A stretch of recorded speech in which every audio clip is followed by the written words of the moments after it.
जीव विज्ञान की आज की कक्षा का जो हमारा शीर्षक है वो है डीएनए की संरचना means structure of DNA. DNA एक न्यूक्लिक अम्ल है। फ्रेडरिक मिशर नामक वैज्ञानिक ने पश कोशिकाओं के केंद्रक में न्यूक्लिक अम्ल की खोज की। न्यूक्लिक अम्ल दो प्रकार के होते हैं, डीएनए व आरएनए। आज हम डीएनए पर चर्चा कर लेते हैं। डीएनए मीन्स डीऑक्सीराइबोन्यूक्लिक अम्ल। डीएनए को मॉलिक्यूल ऑफ हेरिडिटी या मॉलिक्यूल ऑफ लाइफ भी कहा जाता है, अर्थात डीएनए आनुवांशिकी अणु भी है व जीवन का अणु भी है। यह एक पीढ़ी से दूसरी पीढ़ी में लक्षणों को ले जाने का कार्य करता है। तो आज की कक्षा में हम डीएनए की संरचना पर विस्तृत चर्चा करेंगे। तो students, let's start our class. DNA का जो अणु होता है वो कई पॉलीन्यूक्लियोटाइड श्रृंखलाओं का बना होता है। पॉलीन्यूक्लियोटाइड श्रृंखला जो होती हैं वे एक दूसरे के एंटी पैरेलल होती हैं, अर्थात एक दूसरे के विपरीत दिशा में चलती हैं और आपस में लिपटी होती हैं। पॉलीन्यूक्लियोटाइड श्रृंखला जो होती है उसका निर्माण न्यूक्लियोटाइड श्रृंखला से होता है। तो सबसे पहले हम डीएनए की न्यूक्लियोटाइड श्रृंखला के बारे में पढ़ लेते हैं। इसको हम चार्ट विधि से पढ़ते हैं, इससे आपको आसानी से याद हो जाएगा। डीएनए की यदि हम एक न्यूक्लियोटाइड श्रृंखला के बारे में बात करें तो जो डीएनए का अणु होता है वह 3 भागों से मिलकर बना होता है। इसको हम इस प्रकार से यहाँ पर ड्रॉ कर लेते हैं। पहला भाग जो इसका होता है उसे हम कहते हैं नाइट्रोजीनस बेस।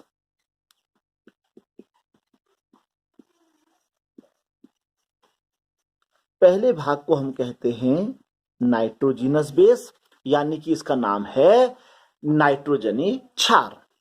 दूसरे भाग को यदि हम लेकर चलें तो इसे हम कहते हैं पेंटोस शुगर।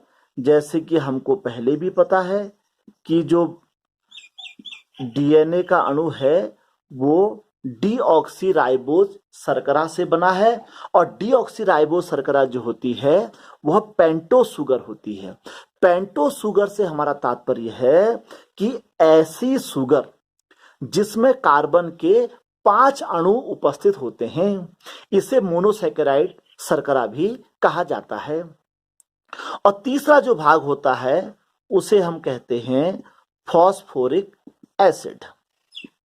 तो इस प्रकार जो डीएनए का एक अणु होता है वो निम्नलिखित 3 भागों से मिलकर बना होता है। इसमें से जो नाइट्रोजीनस बेस यानी कि नाइट्रोजनी क्षार हैं वे पुनः 2 भागों में बढ़ जाते हैं। इन 2 भागों को हम पहले भाग को हम कहते हैं प्यूरिन और दूसरे भाग को हम कहते हैं पिरिमिडीन। तो नाइट्रोजनी जो क्षार होते हैं वे 2 प्रकार के हो जाते हैं, प्यूरिन व पिरिमिडीन। इसमें से ये प्यूरिन और पिरिमिडीन फिर क्रमशः 2 भागों में डिवाइड हो जाते हैं। इसमें से जो प्यूरिन होता है उसके जो 2 भाग बनते हैं उसे एडिनिन और दूसरा ग्वानिन कहते हैं। इनको हम संकेतों में देखें तो एडिनिन को ए और ग्वानिन को जी के द्वारा दर्शाया जाता है। जो दूसरा बेस होता है यानी कि पिरिमिडीन वह 2 प्रकार का होता है, पहला थाइमीन और दूसरा साइटोसिन होता है। दूसरा जो होता है वह साइटोसिन होता है। अब इसमें थाइमीन को हम टी के द्वारा दिखाते हैं और साइटोसिन को हम सी के द्वारा प्रदर्शित करते हैं। यहाँ ध्यान देने योग्य यह बात है कि जो नाइट्रोजन बेस अब यह 4 प्रकार के हो गए हैं, इसमें से एक प्यूरिन एक पिरिमिडीन के साथ और दूसरा प्यूरिन दूसरे पिरिमिडीन के साथ जुड़ता है। तो इसमें आप अवश्य ध्यान दें कि जो एडेनिन वाला नाइट्रोजनी क्षार है वो हमेशा डीएनए अणु के निर्माण करते समय थाइमिन के साथ जुड़ेगा और ग्वानिन जो है हमेशा साइटोसिन के साथ जुड़ेगा। यह सबसे इंपॉर्टेंट बात है।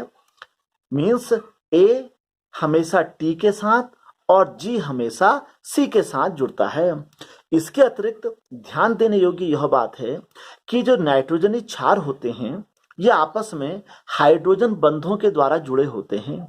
तो एडेनिन जब थाइमिन के साथ जुड़ता है तो यह 2 हाइड्रोजन बंधों के साथ जुड़ता है और जब ग्वानिन साइटोसिन के साथ जुड़ता है तो यह 3 हाइड्रोजन बंधों के साथ जुड़ता है।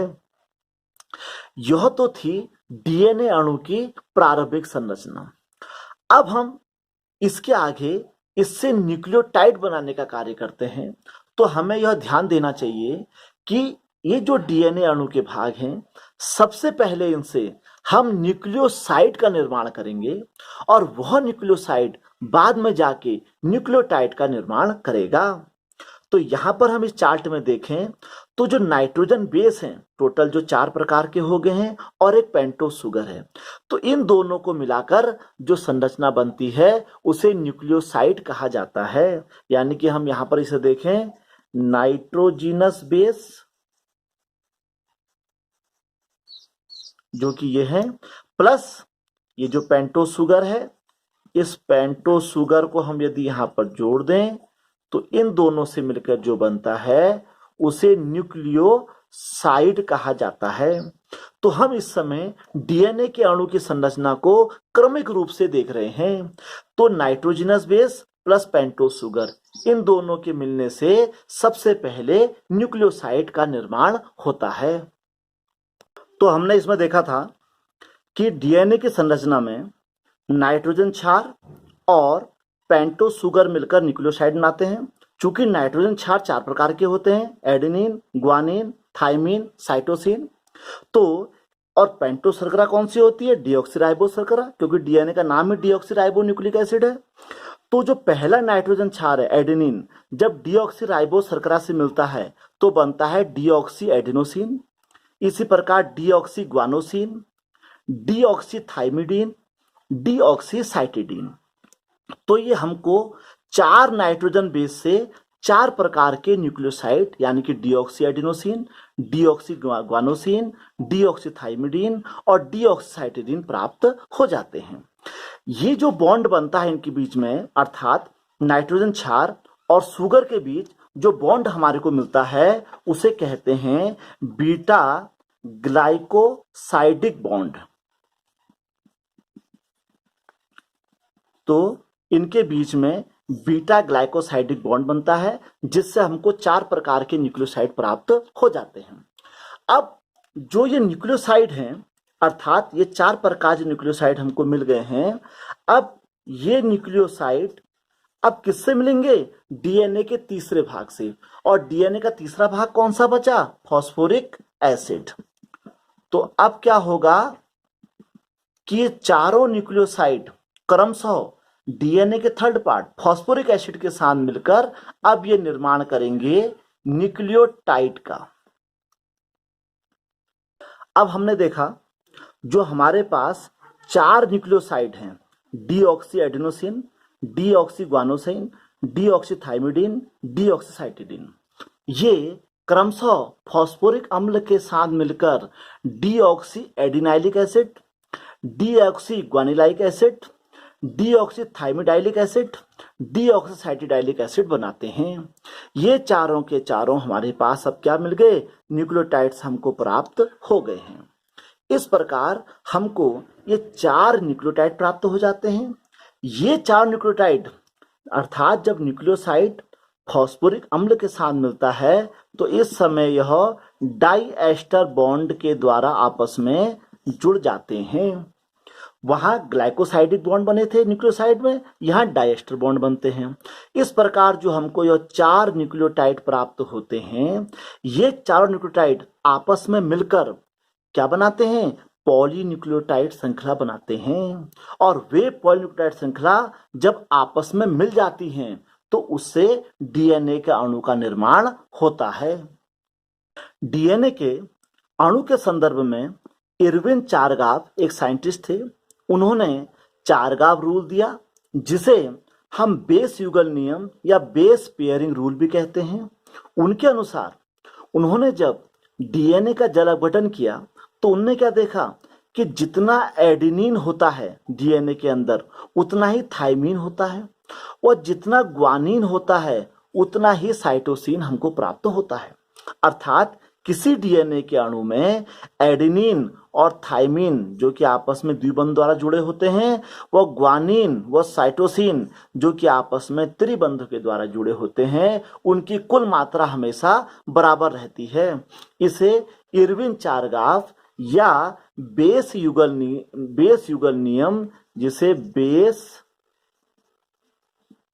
पेयरिंग रूल भी कहा जाता है। अब हम डीएनए का दोहरा हेलिक्स मॉडल को देखते हैं। अब हम डीएनए के डबल हेलिक्स मॉडल पर चर्चा कर लेते हैं। वाटसन तथा क्रिक साइंटिस्ट थे। उन्होंने अपने साथी विल्किंस के साथ मिलकर डीएनए का दोहरा हेलिक्स मॉडल पर बनाया, जिसके लिए उनको नोबेल प्राइज भी दिया गया। इस मॉडल में यदि हम देखते हैं कि यदि हम इस जो पॉलीन्यूक्लियोटाइड श्रृंखला से डीएनए का अणु बना है, यदि इसकी तुलना हम एक सीढ़ी से कर लें तो जो सीढ़ी के जो दो पाए होते हैं वो बने होते हैं सुगर और फास्फोरिक अम्ल के, और जो सीढ़ी के जो बीच में पायदान होता है वह बना होता है नाइट्रोजनी क्षारक से। तो इस प्रकार उन्होंने बताया कि जो डीएनए का अणु के निर्माण में जो पॉलीन्यूक्लियोटाइड श्रृंखला होती हैं वो एक आभासी अक्ष के, यदि हम इसको अक्ष मान लें, उसके दाहिनी ओर को लिपटते हुए बनती हैं। और ये जो स्ट्रैंड होते हैं, इसमें से जो स्ट्रैंड का निर्माण होता है वह सुगर और फास्फोरिक अम्ल के साथ होता है और बीच में इनको नाइट्रोजन क्षार आपस में जुड़े रहते हैं। जैसे कि हम इसमें देख रहे हैं, यह 5 कार्बन परमाणु वाली श्रृंखला है, इसे सुगर या शर्करा कहते हैं। इससे फास्फोरिक अम्ल जुड़ा हुआ है और हम देख रहे हैं कि सुगर के साथ नाइट्रोजन क्षार जुड़े हुए हैं। यदि एक श्रृंखला में नाइट्रोजन क्षार एडेनिन होगा तो दूसरी श्रृंखला में ऑटोमेटिक क्षार थाइमिन आ जाएगा। इसी प्रकार यहाँ ग्वानिन होगा तो यहाँ साइटोसिन आ जाएगा। ये श्रृंखलाएं जो होती हैं, पॉलीन्यूक्लियोटाइड श्रृंखला जो होती हैं, एक दूसरे के एंटी पैरेलल होती हैं। अर्थात यदि पहली श्रृंखला 3 to 5 है तो दूसरी श्रृंखला जो होगी वह 5 to 3 होगी। अर्थात जो पेंटो शर्करा में कार्बन के 5 अणु हैं तो पहली श्रृंखला में जो फास्फोरिक अम्ल है वह शुरुआत कहां से होगी, वह पेंटो शर्करा के तीसरे कार्बन से जुड़ा होगा और वहां से कहां तक चलेगा, 5वें कार्बन तक। दूसरी श्रृंखला में जो फास्फोरिक अम्ल होगा वह 5वें कार्बन से जुड़ा होगा और तीसरे कार्बन में। अर्थात दोनों श्रृंखलाएं एक दूसरे की एंटी पैरेलल होती हैं और एक आभासी अक्ष में दाईं ओर को लिपटकर डीएनए के अणु की संरचना का निर्माण करती हैं। अब यदि हम डीएनए की संरचना का द्विकुंडित मॉडल बनाएं तो इसके लिए आपको आसानी होगी। आप इस प्रकार से 2 पेन या कोई से 2 हेडिंग ले लें, उनको इस प्रकार रखें और इसको इस प्रकार से आपने कुछ नहीं करना है और इसे घुमाते हुए जाना है, इसी प्रकार से ये। तो इस प्रकार हम देखते हैं कि जो डीएनए का अणु है इसकी डबल श्रृंखला हमको प्राप्त हो जाती है। इसमें हमने ध्यान देने योग्य यह बात हमने रखनी है कि एक मोड़ से दूसरे मोड़ के बीच में लगभग हमारे पास 34 एंगस्ट्रॉम की जगह होती है। जैसे यदि हम इसका एक मोड़ ये ले लें, एक मोड़ इसका हम ये ले लें, तो डीएनए अणु में जो एक मोड़ की लंबाई होती है वो लगभग 34 एंगस्ट्रॉम होती है। इसके अतिरिक्त यदि हम देखें, एक मोड़ में जो बीच में नाइट्रोजन क्षार होते हैं, इनकी जो कुल संख्या होती है वह 10 होती है।